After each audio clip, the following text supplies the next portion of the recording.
RBSC Hindi ज्ञान के इस भाग में आप सभी का बहुत बहुत स्वागत है।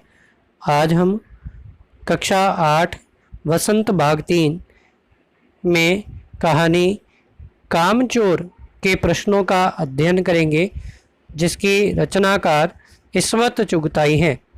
देखिए, प्रश्न 1, कहानी में मोटे मोटे किस काम के हैं, किनके बारे में और क्यों कहा गया है। कहानी में मोटे मोटे घर के बच्चों के लिए कहा गया है, क्योंकि उनके माता पिता को लगता है कि वे नौकरों पर हुक्म चलाते हैं, खा पी कर आनंदपूर्वक रहते हैं और घर का कोई काम नहीं करते।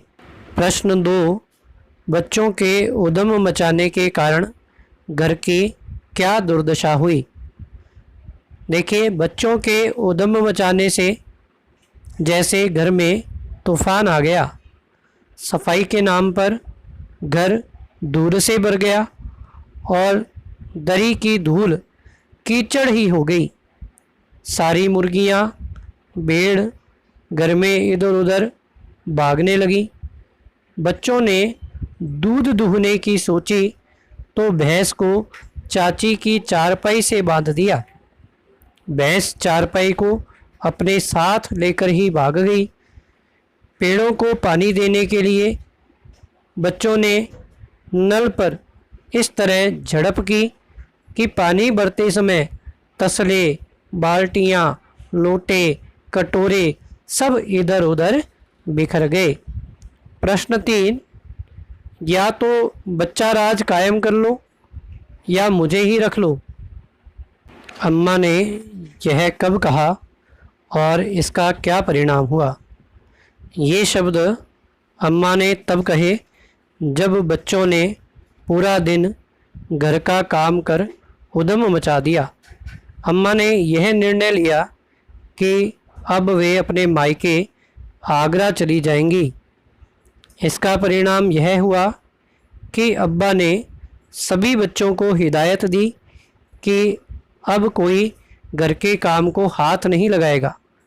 यदि कोई घर का काम करेगा तो उसे रात को खाना नहीं दिया जाएगा। प्रश्न 4, कामचोर कहानी क्या संदेश देती है। देखिए, कामचोर कहानी यह संदेश देती है कि बच्चों को घर के कामों से अनजान नहीं रखना चाहिए।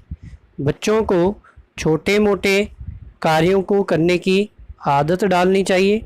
उन्हें किसी पर भी निर्भर नहीं होने देना चाहिए।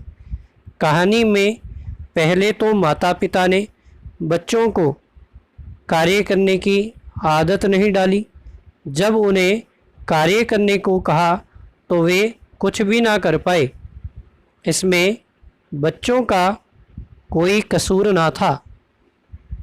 उन्होंने तो अपनी ओर से कार्य करने की भरपूर कोशिश की। प्रश्न 5, क्या बच्चों ने उचित निर्णय लिया कि अब चाहे कुछ भी हो जाए हिलकर पानी भी ना पिएंगे। देखिए, बच्चों के काम ना करने का निर्णय उचित नहीं था। ऐसे तो वे कभी कोई कार्य करना सीख ही नहीं पाएंगे। उन्हें चाहिए था कि वे माता पिता की देख रेख में कार्य करने की शुरुआत करते और माता पिता का भी यह कर्तव्य था कि वे अपने बच्चों को घर का कार्य सिखाने में उनकी मदद करते। तो ये थे कामचोर कहानी के प्रश्नोत्तर। आशा करता हूँ कि आपको ये प्रश्न भली भांति समझ में आए होंगे।